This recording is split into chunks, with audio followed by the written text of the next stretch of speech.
Hey everybody, welcome to the Don't Quit Your Day Job podcast with Mike, Adam, and Keith. This is episode number 6. Thanks for joining us today. And guys, let's just kick it off. What's today's topic? we're going to talk about gimmicks. Basically, what's going on right now with the film industry. I guess it could be gimmicks in television too and streaming. But as we have mentioned on this show, there is a particular new cinematic, masterpiece that came out last week, directed by Elizabeth Banks, called Cocaine Bear. And it's doing really well at the box office. How about Cocaine's one hell of a drug. How about those numbers? What did it make so far? Mike, Let's look that up. Let's look that up. You guys talk while I look that up. Okay. Well, so basically, an idea that everyone thought was going to be like, "Are you kidding me?" And when we even commented about the trailer, like, what were they thinking? Obviously, it is based on a true story. Yeah, but obviously they must have been thinking something, right? Because the movie's doing really well, and people are going to theaters to go see it. So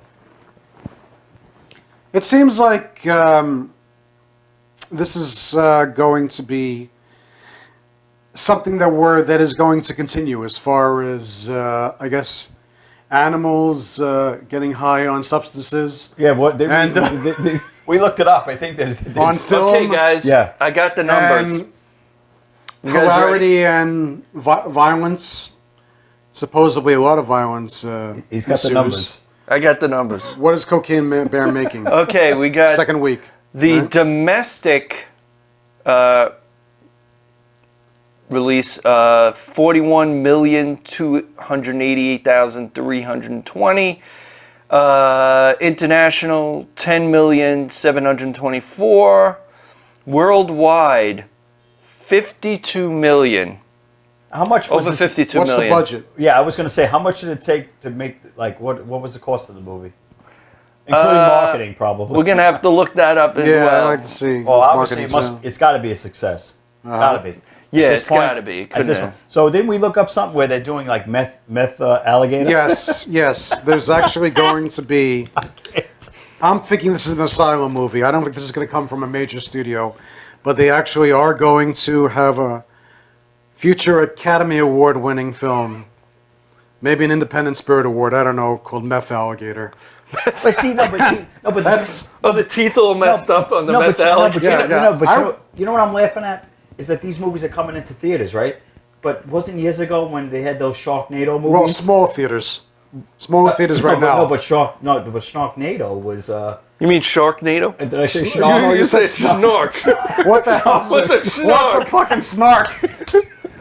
Is that a new kind of shark? A snark? All right. Is it a Jewish shark? How was a white claw? Either go at your head, maybe? Anyway, Sharknado, which spawned how many sequels? 7. And they all showed up on the USA Network, right? Anyway, what we're getting to is starring the classically trained Ian Ziering, right, and the equally classically trained from American Pie. Tara Reid. Tara Reid. After the work was as his ex-wife, and they both hate each other, yet they still come together. Whatever Sharknado. But I think what we're talking about with Cocaine Bear is like, what is this? Is this what Hollywood's going to now? Is this the idea of these type of films? This is entertainment now. Is this entertainment now? Because this is going to save Hollywood. Hollywood seems to go in this cycle of run. Well, basically, we all agree that Hollywood basically has run out of creatively bankrupt. Right, of fresh ideas of what can we do. Let's just do something crazy. And so because they go through the cycles, we were going to get it to where the 70s you had the disaster films, the 80s you had very cheesy horror films or cheesy comedies, slasher films, right, and then the 90s. I don't remember the 90s. Oh, in the 80s they also had the ski movies. What do you mean you don't remember the 90s? Summer camp movies. No, I'm just saying the 90s. What is, I don't know, but like Keith was on Benders in the 90s. No, I'm talking about the 90s. I'm talking about concepts and stuff. Oh, okay. Yeah. All right. Because everything is like recycled. Everything's recycled. Well, the thing is now also, in addition to animals on substances, you also have a lot of old cartoons and family fare coming into public domain. Mickey Mouse pretty soon, in another couple of years, is going to. Why don't you explain what the public domain means? Okay, public domain means that after a certain amount of years, decades, maybe even 100 years or whatever, it's the rights. The rights go to the people, basically. Is that how you would describe it? Yeah, it's like music works the same way. I believe it's 57 years for music. So basically, at that point, our society will really then screw up a iconic character. Yeah, basically anybody with an iPhone or a smartphone can make, a movie about a crazy, weird, twisted movie about their favorite, cartoon character or but they all limited, right? But they're all limitations. Do you have any examples of like a crazy cartoon? I'm glad you asked, Mike. Michael, I think he does have some ideas. Yeah, what do you have there? All right. Well, very recently there was a slasher film based on Winnie the Pooh. And what's it called? I think it's called Winnie the Pooh. No, no, it's called something else. I actually forgot to look up the title.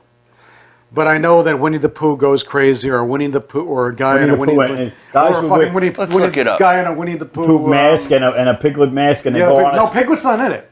Yeah, Piglet is in it. No, I don't think Piglet is in it. Yeah.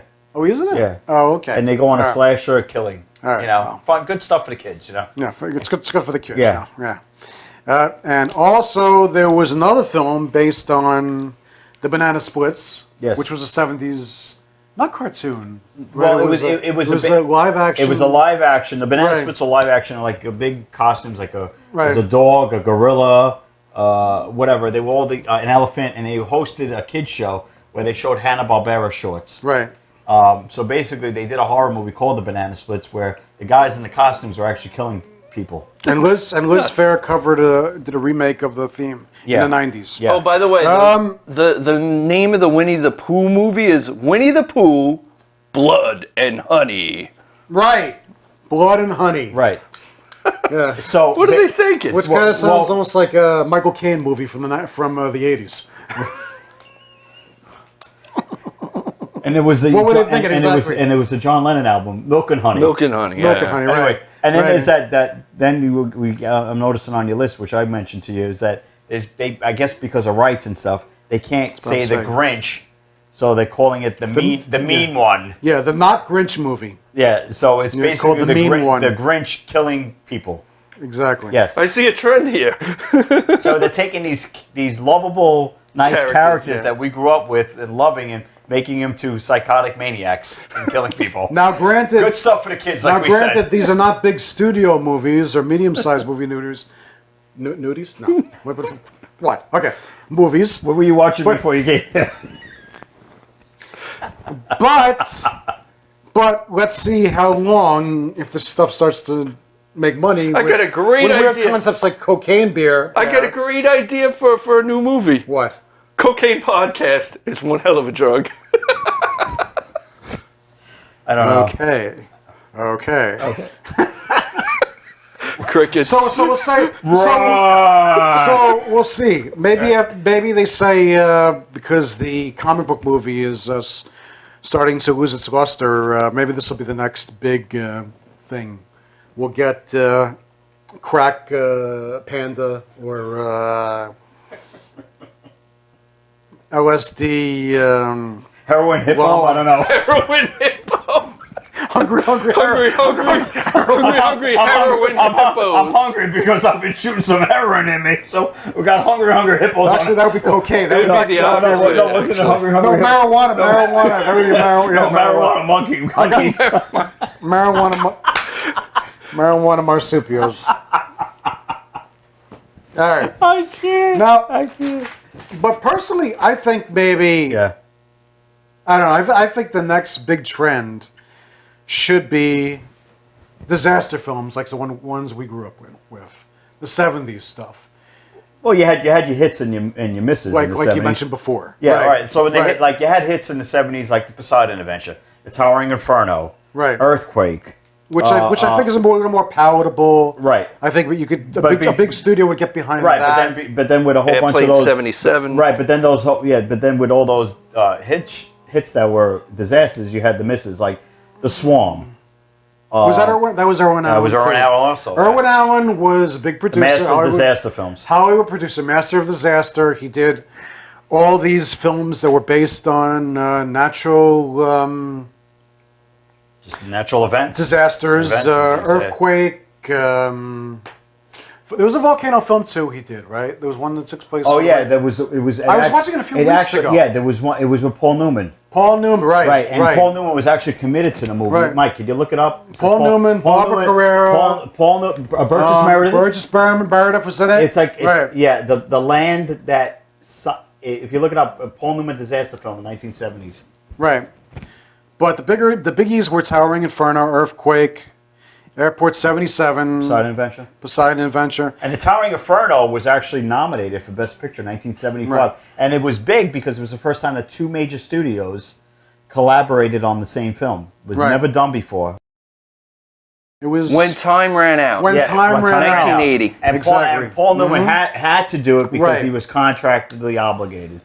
So you could tell he really didn't want to do it. By the studio? By the studio. When he was great in the When people had studio contracts. He was great in the Towering Inferno with Steve McQueen and Faye Dunaway and OJ.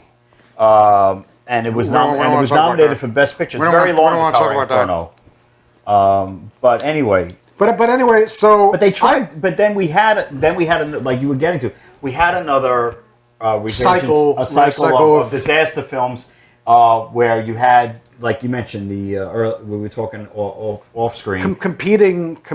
They were Yes. about the same subject. The asteroid movies. Competing, Oh, right? yeah, The that's asteroid right. movies The and the volcano volcano movies. One was even called Volcano. That's right.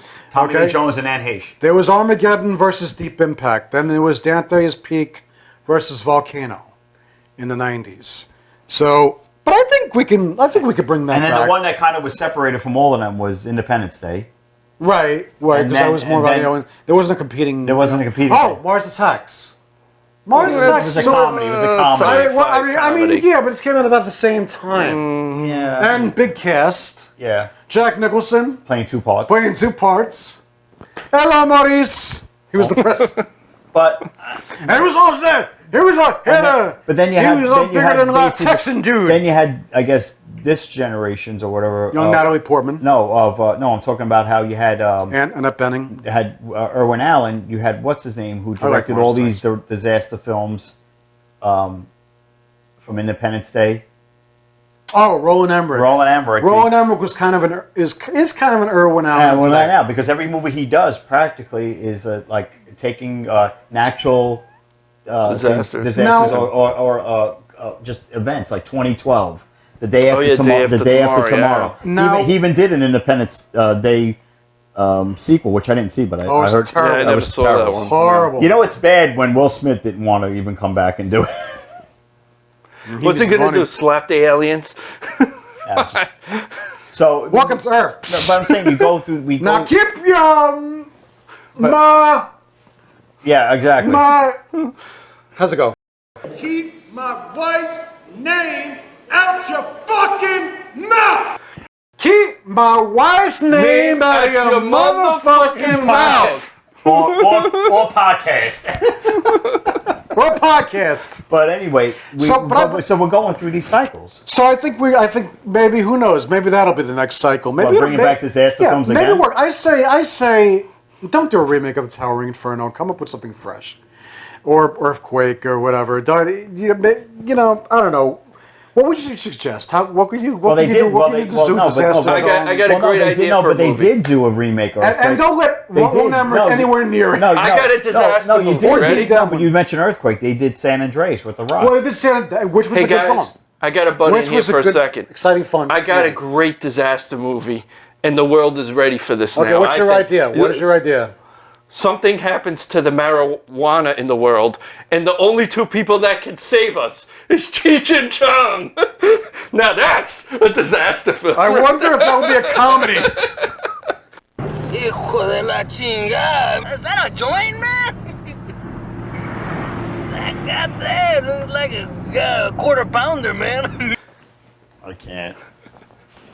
I can't. I mean, no heavy-handed environmental messaging. I mean, you know what? I guess Climate Change, the movie. Yeah, you find a good director, write a good story. You know, have good acting, have a cast of, I guess, the best actors today. You know, for what that's worth. People, they say there's no movie stars today, but whatever. No, there are. But we're leading into this now. We're talking about, like, ideas and stuff. Then we're getting into, like, because now you got these like streaming's big, and series and binge watching, and right? All this Bigger than theatrical movies. Theatrical stuff. So there have been exceptions of old things coming back that are working out fantastic. Which I probably think the best example is Cobra Kai. Oh yeah, definitely. Cobra Kai has, but it's funny because I can speak for myself. When you first heard the news that they were going to spin off the Karate Kid into a series called Cobra Kai, you're like, I don't know about that. You know, maybe how's that going to work out? How's that going to work out? And then when you watched the first season at the time it was on YouTube, Red, you were like, oh my God, this is freaking great. And and it was all about, it was nostalgia. The writing is so important. And you got to really like these characters a second time, but in a different way. And you wanted more. And it's been one of those rare occasions where the series just keeps getting better every season. Unfortunately, it's going to end with the final season this year, season 6. Yeah. But I guess, sometimes when it's a good thing, it comes to an end, and that's it, and but we were looking up. I saw a trailer for Fatal Attraction. Yeah. Some series. These. I mean, these remakes. Certain things I can't see Fatal Attraction being made into a series. I mean, maybe they'll prove us wrong. Are they going to do that whole leg scene?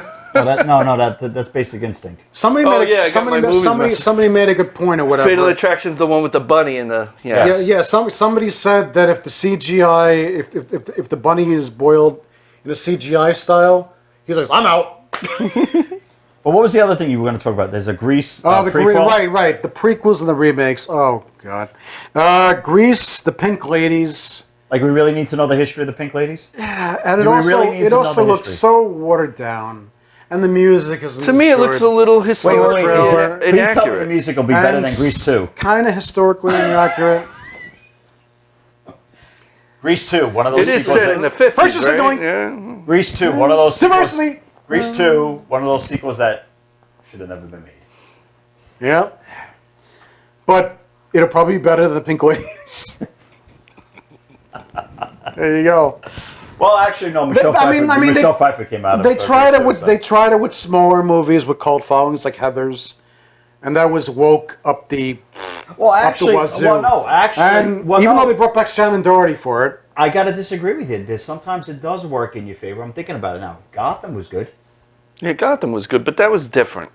But it was before Batman became Batman. That's when you first heard it, you're like, how could this really be a good series? It's an origin story. And it was a prequel. A lot of people, but Keith, you know what a lot of people are going to say? Yeah. Where's Batman? But it was good. I want Batman. But it was good. I don't want fucking Alfred. I don't want Pennyworth. I don't want Gotham. I don't want to know the origin story or whatever. Of how James Bond it was a good show, became though. commissioner and all that. I thought it was good. That was a good example. The fanboys hate it. I kind of liked it. I liked actually the show. finished it. It ran its course. I said I'm going to finish it on HBO Max, but...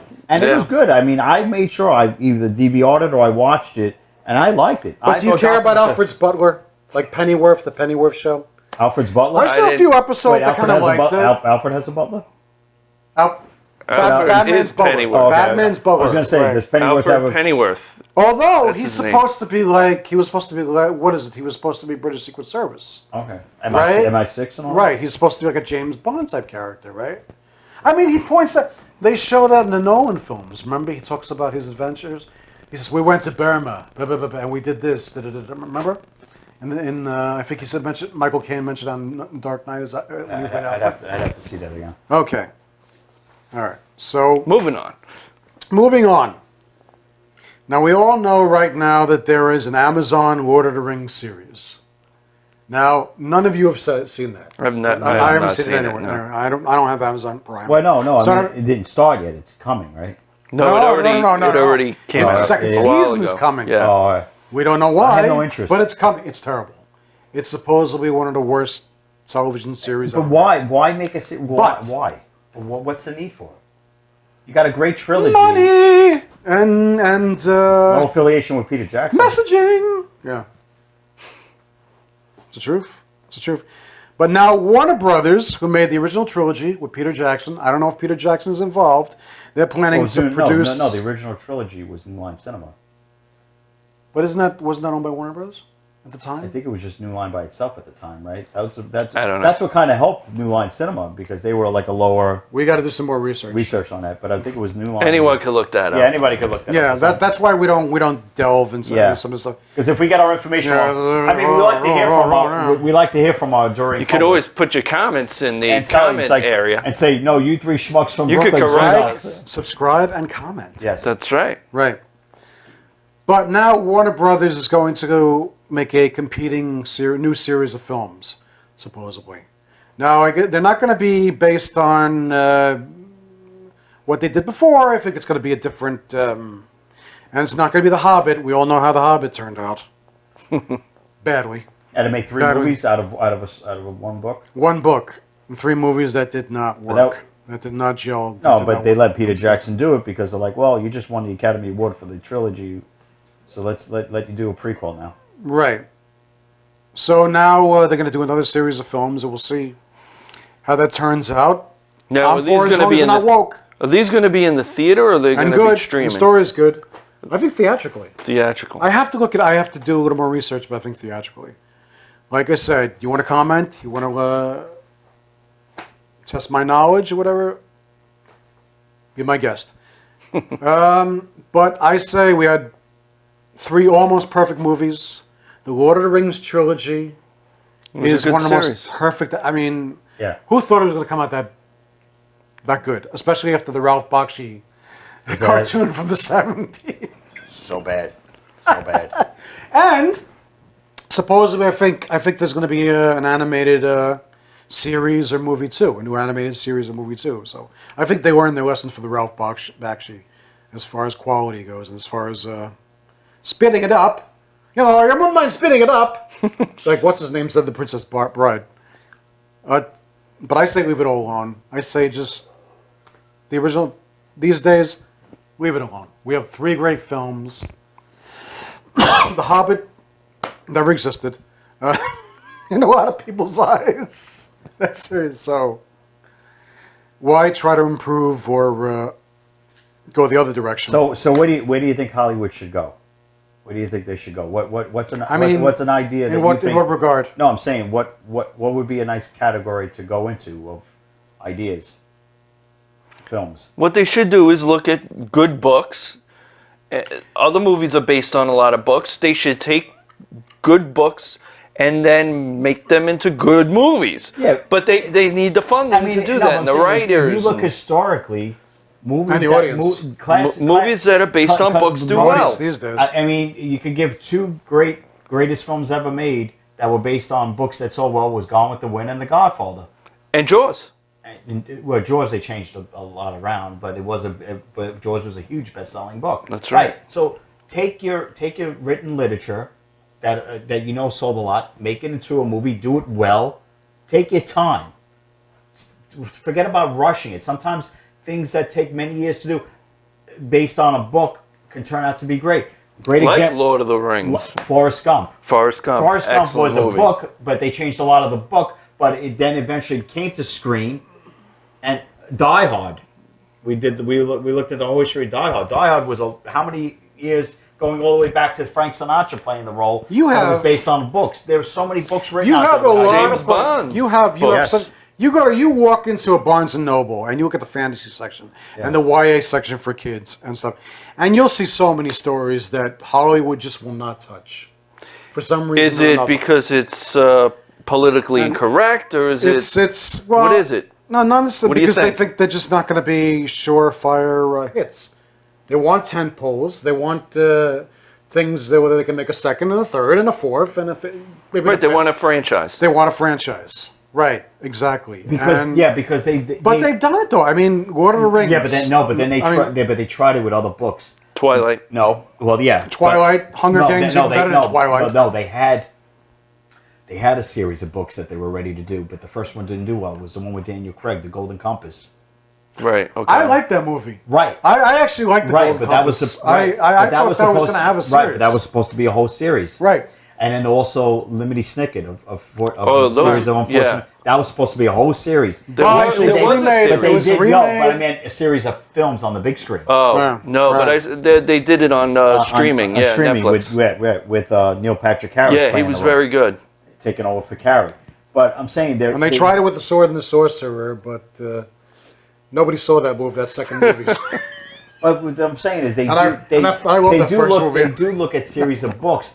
Then it's seriously with rights, like the Narnia series. Right. They were only able to knock out 3 movies. Right. Yeah. Because it was back and forth, and they saw that each film was performing a little less than the previous one, so they were like, it kind of just ended. The Witcher.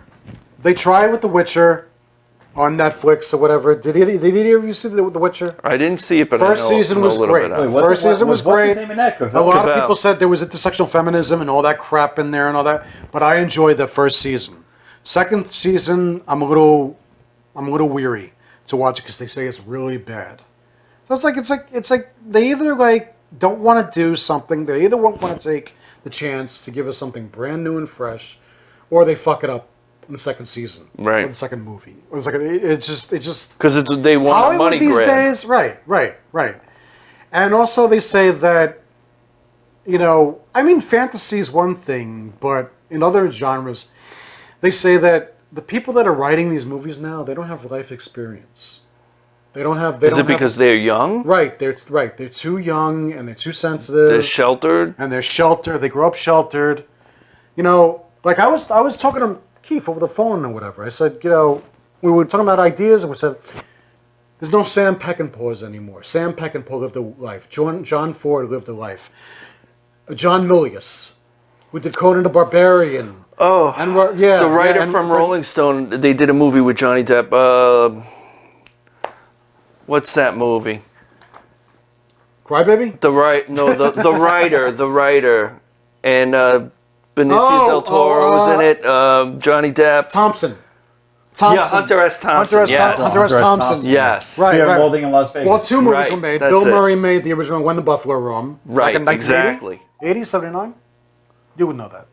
Sounds around that time. Right. Then you had Fear and Loathing in Las Vegas. Right. Which they say was more palatable. That guy had experience, life experience, craziness going on. Exactly. These people had a lot of crazy things with it.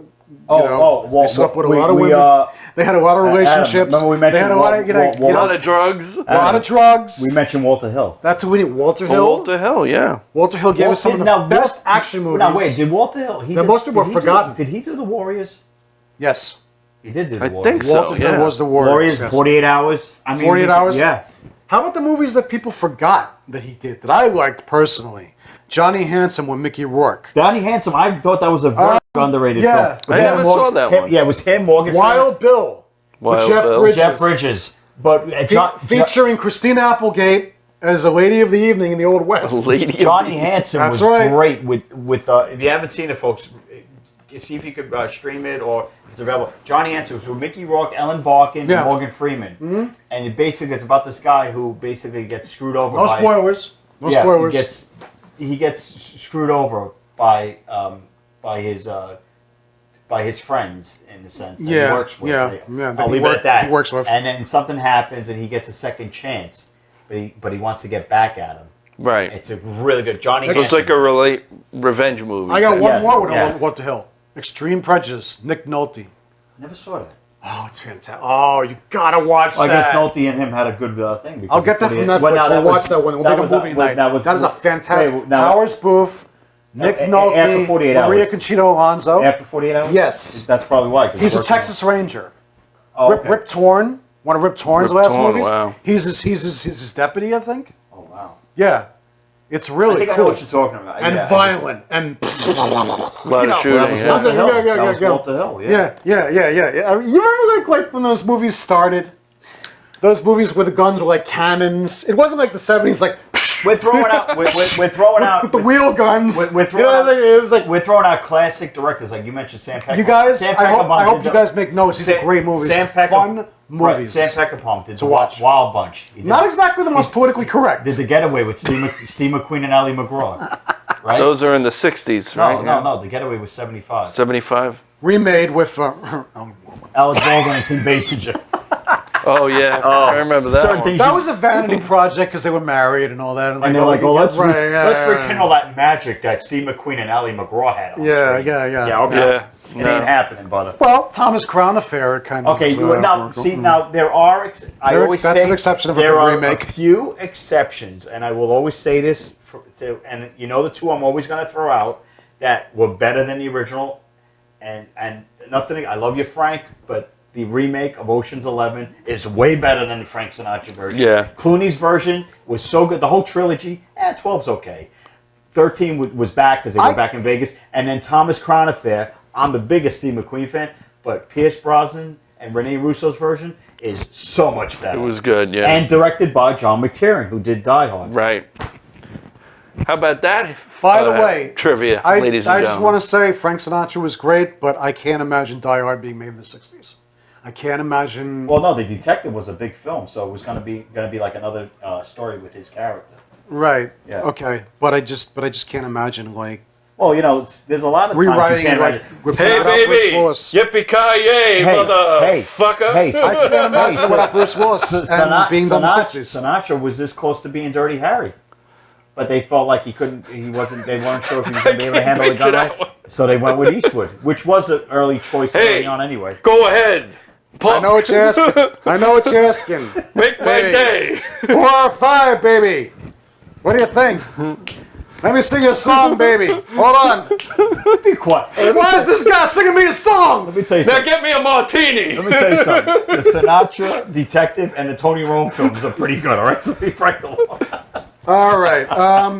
Is it too soon? I think we're wrapping this up soon. Yeah, we're wrapping this up. But, Okay. But we before we get being that we're talking about Hollywood, we do want to, we don't do it in every show, but in this case we wanted to because we think that she deserves to be mentioned. There were a few notable deaths, but notable deaths of famous celebrities and stuff. unfortunately, we lost. But we lost one of the most probably iconic women, Sexy, iconic. cinematic, iconic. You name the word. If you did not know the name of Raquel Welch, then you weren't living on this planet. Raquel Welch You weren't a man. was heterosexual. yeah, right. Well, I I don't know what I could say anymore. all I know is she was like when you saw Raquel Welch on screen, you were just like this.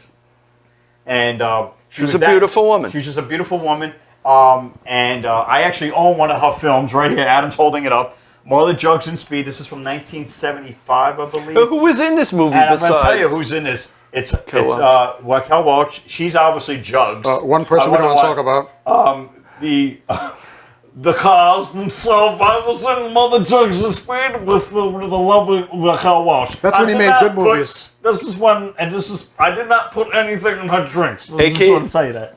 Don't quit your day job. Anyway, That was way before Ghost Dad. right, and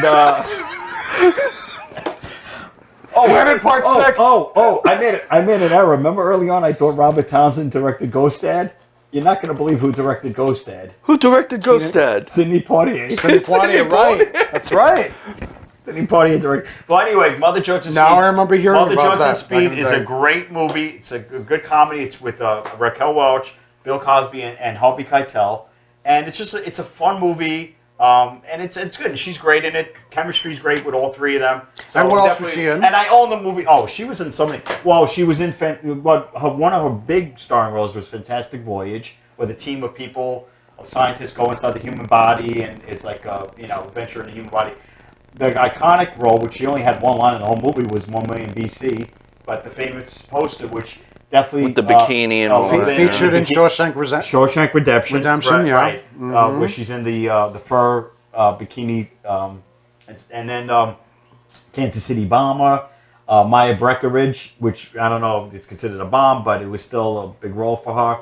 Very appropriate for today's times. Right, by the way, she was just an icon. Then she did Broadway. She just did, she went into the whole fitness thing too, like with Jane Fonda in the '80s, doing a whole line stuff. But she was just like, there was just something about her. She did the westerns. She did that one with Dean Martin. I'm trying to think what was his name. Now, what was the movie we said in the '80s that she was in, or '90s? Oh, she did Legally Blonde. Legally Blonde. But she was just like Raquel. She was just the embodiment of just like, wow. She was in that class like the Anne Margarets of the world and all that. She just was like, she's really definitely up there with. And then the other two were Richard Belzer, who I was shocked about Richard Belzer. Great comedian. Great comedian. Turned into be a good actor. He was actually the warm up for SNL in the early years, getting audience warm up. Just great. And then Law and Order, his character was on for like 20 something. And he crossed over to different shows. Yeah. Very good. And then if you ever seen Scarface, he was also in Scarface. He was the stand-up comedian. He was in Scarface, right? But he was also in the film we were talking about before with Michael Keaton and a certain comedy with Michael Keaton. Night Shift. And Henry Winkler. It was just very funny. Big frequent Howard Stern. Well, he was also in the Groove Tube. There's a very memorable scene with him in the Groove Tube. Yeah. Very memorable. Canceled. I'll put it that way. Right. So I mean, watch the Groove Tube and you understand. Huge loss, and then the third person, who just died the other day, was Tom Sizemore. Tom Sizemore, if you don't know who he was, since Saving Private Ryan, he was in Heat. He was in True Romance, Pearl Harbor. He was in I'm trying to think. Wasn't he in Black Hawk Down? Black Hawk Down. Yeah. But he had issues, substance abuse, drug, But he was a good actor. But he was a very good actor. I mean, he was definitely, especially in Private Ryan, he was like that right-hand guy to Tom Hanks in Private Ryan. And he was brilliant. Likable character. Compared to some that he played. And then he was great in Heat. Those were like, I think, his two biggies, in my opinion. But then early on, a lot of people forget, he was in Lockup with Stallone. And he was great in that. Oh, yeah. And Lockup, very underrated. Wasn't he the one Stallone was trying to like say, like protect him and trust him, and then he backstabbed him. Right. He backstabbed him. Yeah, watch Lockup. Oh, I was thinking, I got him mixed up with the kid who Stallone was trying to the kid I think who got killed. No, you're thinking spoiler alert, by the way. No. You're thinking of Shawshank Redemption, where the guy that was the kid that got taken in, he gets killed because. No, there was a kid he was protected. He worked with the car, what he worked on with the car. Oh, stuff. The young kid who came into the prison or whatever. And I gotta see Lockup protect them again. Lockup, very good movie. Stallone, Donald Sutherland. Donald Sutherland plays a real son of a bitch. Frank Leone. Frank's like a real. I'm gonna give you the tour of hell. Yeah. Welcome to hell. So those were the. And I'm gonna give you the tour. That's how the trailer was. So 3 great actors. It's amazing films not made like that anymore. Yeah. Unbelievable. So I think that's really, so I think that it's good to take a little bit of time out to acknowledge the 3 of them. All right. So with that being said, thank you for watching episode 6. And make sure you click the like, subscribe, and notification bell. And also remember to comment and share our YouTube channel as well. And guys, that wraps it up for today. And we'll see you on the next one. Take care, everybody.